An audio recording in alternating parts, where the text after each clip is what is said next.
nombreuses.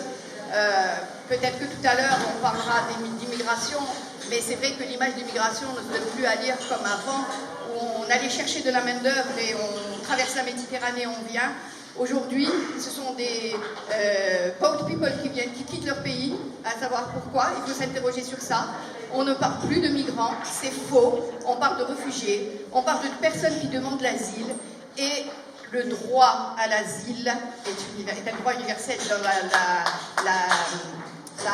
la Convention des droits humains. Donc j'ai beaucoup d'émotions là-dessus parce que pas plus tard qu'hier j'ai vu qu'il y avait un bateau où il y avait des migrants ou que donc des autorités grecques tentaient de tirer dessus. Voilà, aujourd'hui on demande à des chiens de chasser du migrant. Ce n'est plus le migrant, c'est le réfugié. D'accord ? Il faut peut-être s'interroger pourquoi justement on traverse cette mer. Aujourd'hui la mer Méditerranée c'est ça. بين تحت السماء وفوق الأرض ومع البحر. Je veux bien préciser qu'il y a, malgré les différentes régions, malgré les différentes langues, on est tous une seule main, on s'aide pour les êtres humains Sur cette terre. Ouais, sur cette terre. Eh bien, ravi de vous rencontrer. C'est notre première expérience, mais on est vraiment contents. Merci. Nous aussi. Nous aussi. Alors, et si les femmes de Méditerranée faisaient entendre leur voix, de toute leur force, leur histoire et leurs rêves?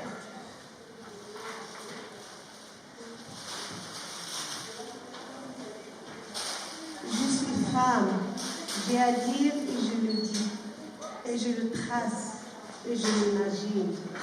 Le monde après cela n'est plus le même, et porte ma marque et mon souffle. Zeynep Latrabi.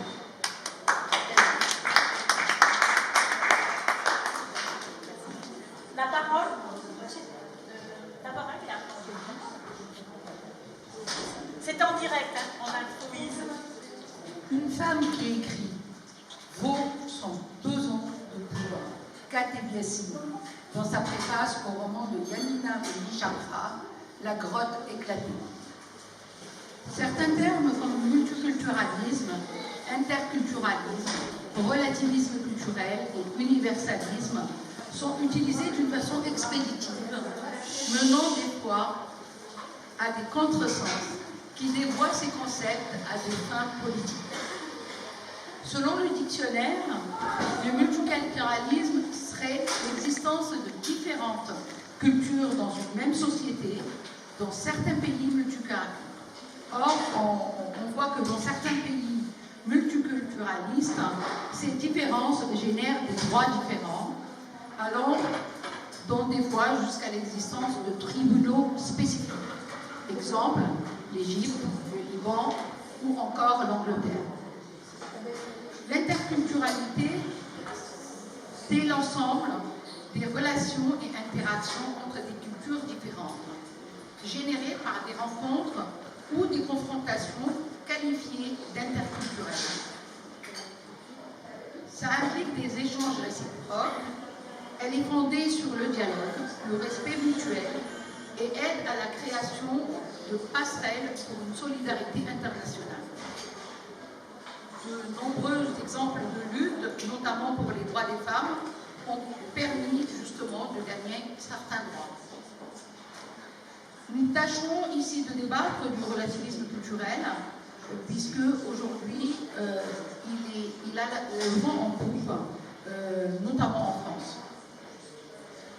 L'Occident colonial était convaincu de sa supériorité culturelle, la supériorité de sa religion et la supériorité de sa morale. Les études anthropologiques ont réduit progressivement cette prétention grâce à des études de terrain qui nécessitaient une véritable immersion dans des cultures différentes. On laissait de côté ses propres valeurs afin d'être capable de comprendre ces cultures. Par cette voie, l'Occident a découvert des points de vue extérieurs sur lui-même. Aujourd'hui, nous assistons plutôt à une déviation par rapport à une déviation politique. Le relativisme culturel est surtout utilisé à des fins pour marquer plus les différences que la rencontre. Selon les tenants du relativisme culturel, on croit que les individus doivent être jugés en fonction des normes de leur société. Certains défenseurs de cette idéologie font abstraction des pratiques inacceptables, comme le maintien des femmes dans une position d'infériorité, la mutilation sexuelle féminine, le mariage forcé, le crime d'honneur ou la peine de mort. Bien que certains relativistes condamnent l'esclavage, sans considérer que la prostitution devrait en être qualifiée. Le relativisme culturel est un regard comparatif, même s'il avait une finalité humaniste. Il a mis l'accent sur nos différences et veille au respect des différences faisant fi des interactions entre les cultures. Certaines formations politiques et associatives relativistes se réclament indigénistes ou militantes post-coloniales. Leur discours est en rupture avec la solidarité et le dialogue interculturel. C'est un discours de rupture puisqu'il nous sépare en blancs et indigènes. Je me revendique parisienne de Nantes, habitant le Gard, française d'Égypte, féministe et laïque, mère et travailleuse, c'est ma richesse.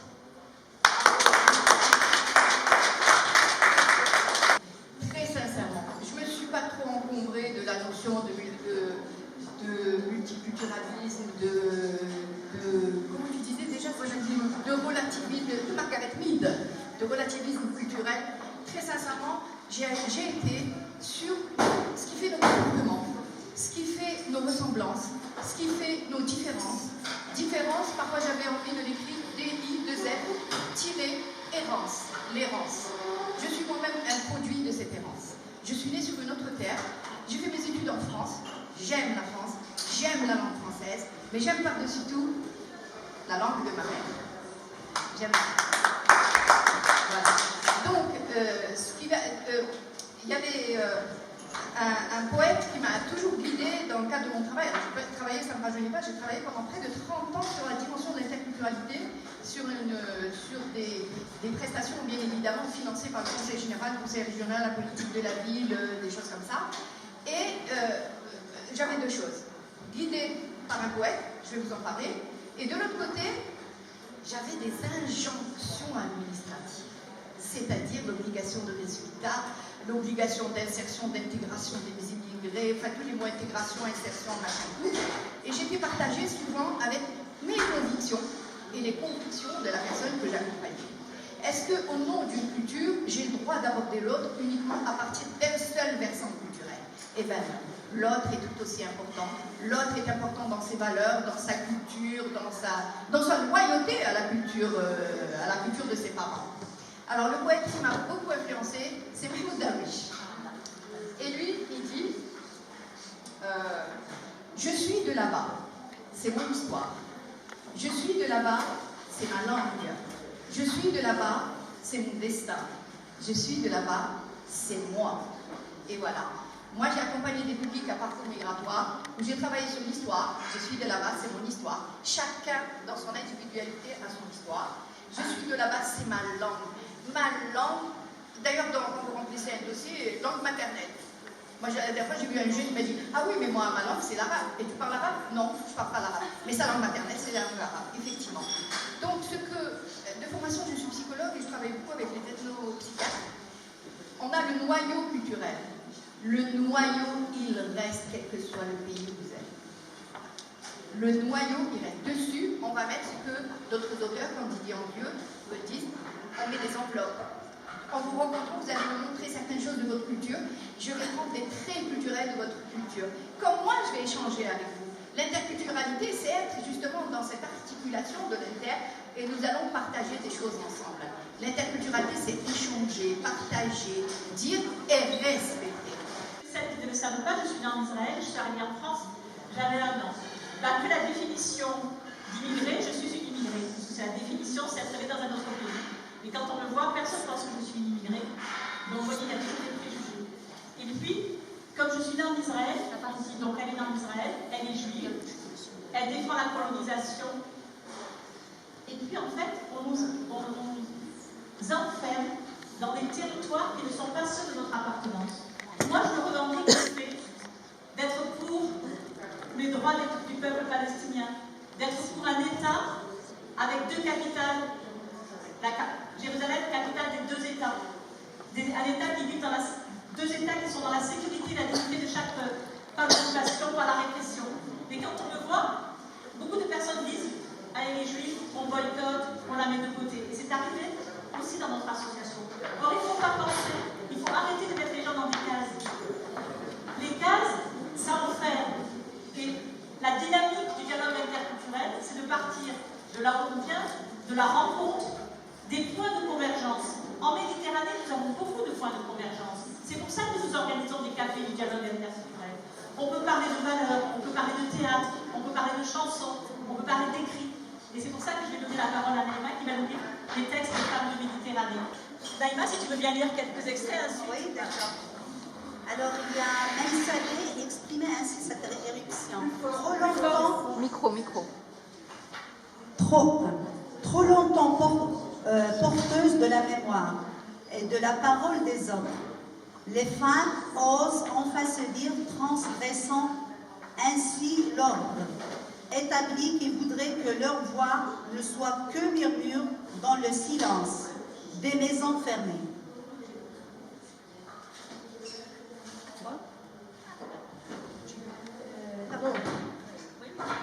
Moi, j'aimerais parler en arabe. Plus fort.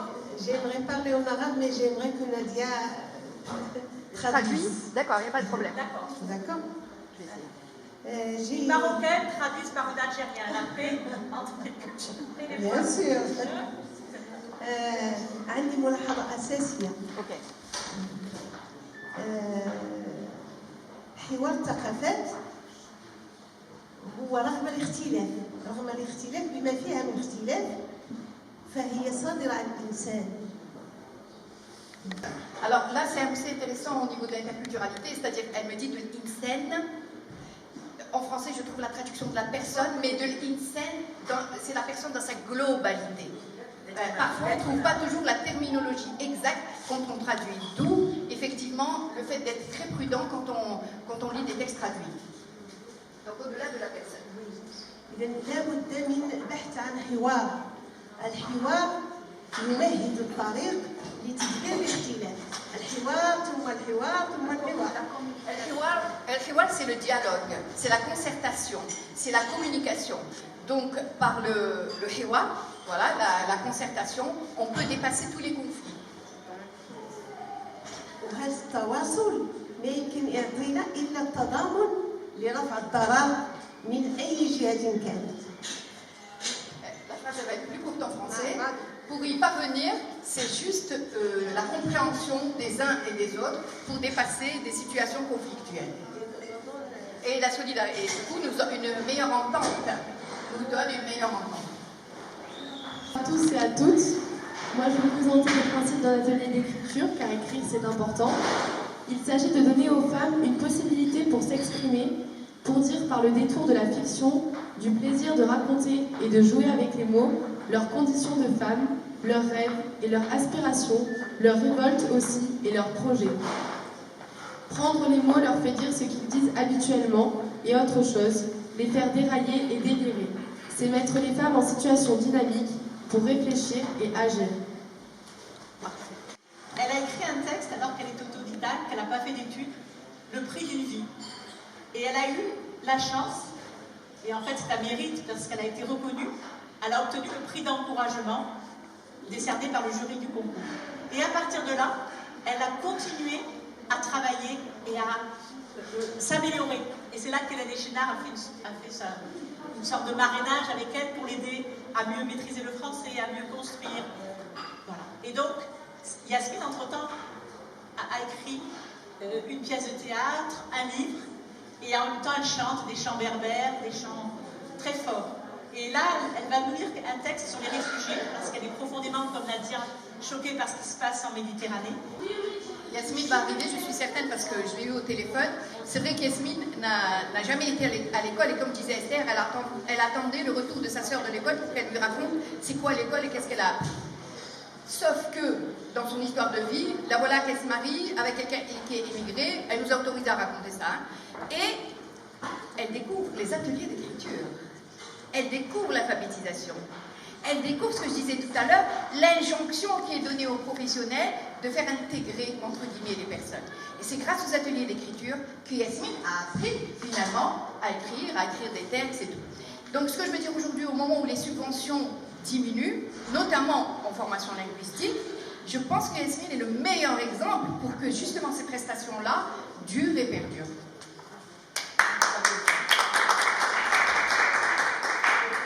Et changeons ces cargaisons de paroles vivantes, tendues entre la mémoire des legs communs et la construction d'un avenir que l'espoir voudrait bâtir ensemble dans le respect de chacun et de chacune. Parler et plus encore, laisser par écrit une trace de sa parole, c'est ainsi accéder à une forme de dignité et au plus profond de la dimension humaine. Ainsi, il nous a été possible de dire haut et fort que les femmes n'étaient pas une tribu inapte à l'écriture et témoigner de la vitalité des écrivaines du sud de l'Europe et du nord de la Méditerranée. Dorénavant, il ne sera plus question de leur fermer une des portes de la modernité et de reproduire le clivage consacré entre dedans tradition femme et dehors modernité homme, caractéristique par ailleurs du fonctionnement socio-culturel et politique des sociétés méditerranéennes. Alors, faire écrire les femmes, leur permettre de mettre en mots ce qu'elles vivent chaque jour, leur donne un rôle dans la culture et la vie de la cité. L'acquisition des techniques d'écriture et la découverte des possibilités créatives et imaginatives leur ont fait découvrir qu'elles ont quelque chose à dire et que le monde peut avoir les couleurs de leur dire et de leurs rêves. D'une parole et d'une écriture de femmes. Croiser les niveaux culturels, les expériences artistiques, pour enrichir les cœurs, les consciences et les savoirs. Découvrir des talents. En attendant qu'Yasmine arrive, est-ce que vous vous sentez de chanter une chanson tout de suite en arabe, en français? On va essayer, oui. Allez.